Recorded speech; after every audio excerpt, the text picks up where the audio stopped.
Can Trump save America from its destiny to win election in 2016 and become the United States president? Being an outsider, winning Republican primary, winning over those establishment candidates was a big victory for his and his supporters. That couldn't last long, and the 2020 election resulted him losing to Joe Biden. Now there are issues with American election, of course, but nobody can say that election was a fraud. Why Trump lose? Was it COVID? Was it the George Floyd riots that compelled majority Americans to lose interest in Trump? But let's dig deeply why Trump won in 2016 to his famous rival Hillary Clinton, who was a top establishment candidate lauded by both Republicans and Democrats. The inherent issue in American politics is not about democracy anymore. It's about control, and who controls America is a different thing, because America is not controlled by these leaders. They are there to show you that freedom exists, that election exists, that democracy exists. But behind the scenes, the strings they pull, the policies they push are not for the common American people. If it were that, then America would not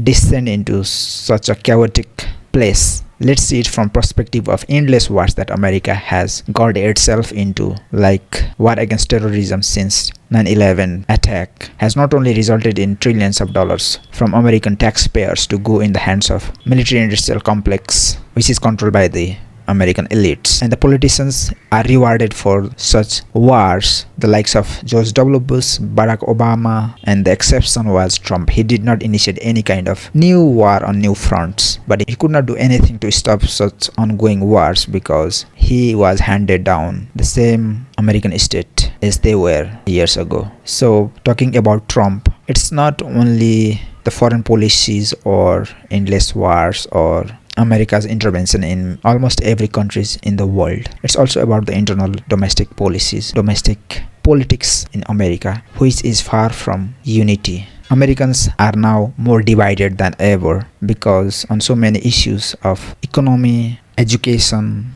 liberalism, conservatism, fighting the woke ideology, the gender ideology, which has gripped American society deeply. And the fight will not be over until and unless America comes into terms with the power of unity, the healing within the American society that it has been divided for so long and so deep. It could result in a catastrophic events, the likes of which we have not seen in modern American history. It can turn into a civil war. Had Trump been shot dead in the Pennsylvania rally, America's fate would have been very different.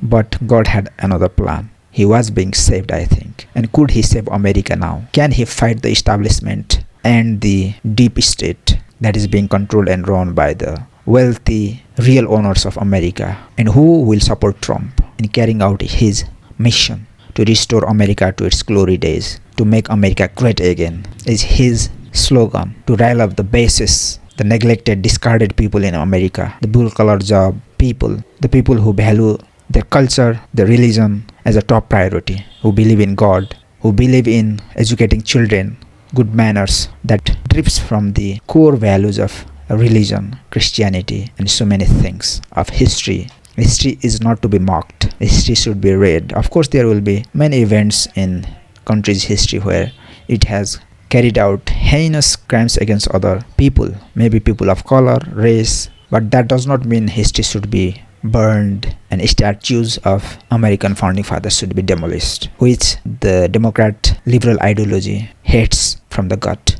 So how is this healing going to take place once the 2024 election ends and Trump might get a shot this time because he has been made pariah, he has been targeted through weaponization of justice? Of course, he is not clean in their act, and he might have made many mistakes, but those mistakes may not be the disqualification for his popularity and becoming the potential president. So this kind of weaponization of justice is also taking place, and homes are being raided who challenge the status quo, who challenge the establishment views on so many issues. And restoring America's glory is not only internally but internationally. American power has been declining, and if this trend continues on, nobody can stop America's fall. It will be their own mistakes. The rise of China, they helped. The rise of Russia, also they were being helped. Europe bought large portion of Russian oil and gas until Ukraine war.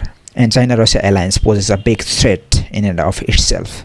And Trump is vehemently saying that Russia should not have been made pariah, but should have been an ally, like they fought in the Second World War as allies. And Russia-Ukraine war would not start if he had won the presidency, which means that Trump's policy is all against China, which is the single biggest competitor and threat to American national security, as all have agreed upon. So in the Middle East, I think Iran has posed a big challenge, and the proxies that are being fought against each other in Syria, Iraq, Lebanon tells a lot about the influence of Iran and US only challenge in the Middle East.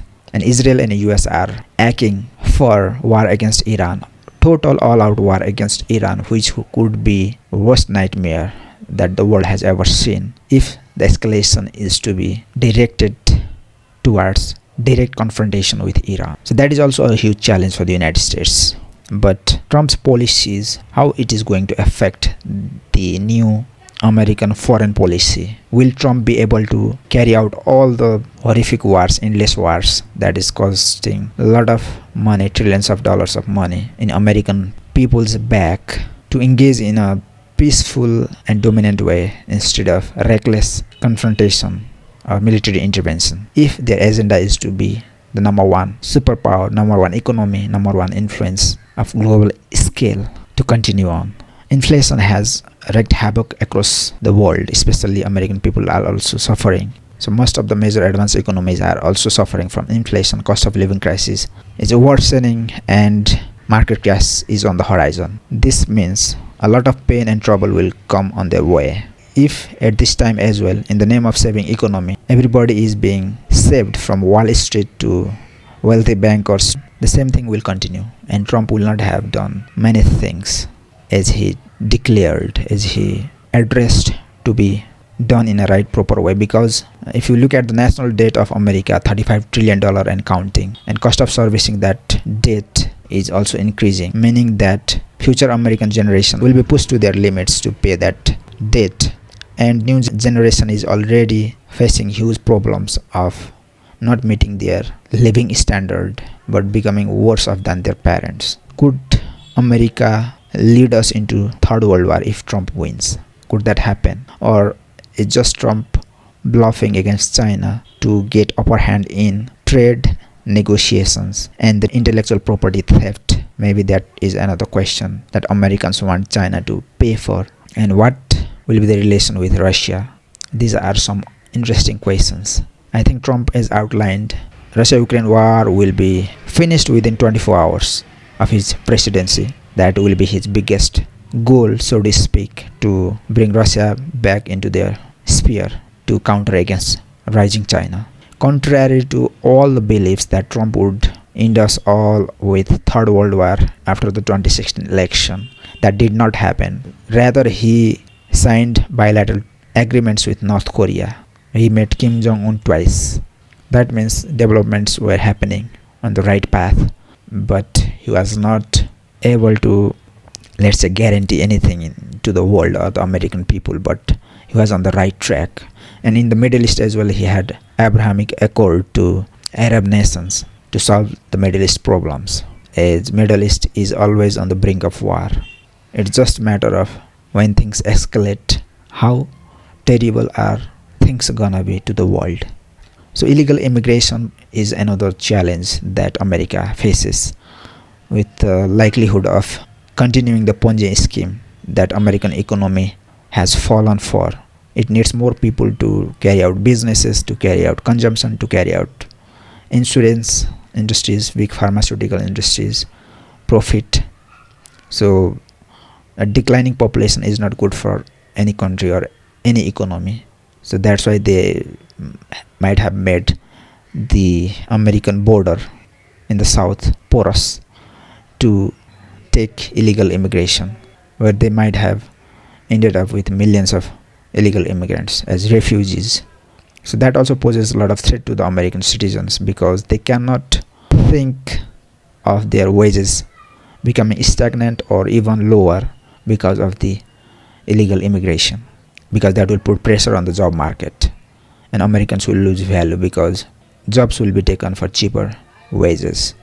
and many issues with culture war about gender ideology, equality, and things instead of meritocracy, which is wreaking havoc across the board from sports to politics to campus and colleges. The race also plays important part of American culture and history in the present, which has also been the topic of great political divide. Although nobody is against anybody, but the right wingers, the far right, who think that they are being replaced by the immigrants and other races, while other races and identities are in clash with the white majority. So this kind of thing has America divided. And who can heal this divide? Certainly Trump cannot.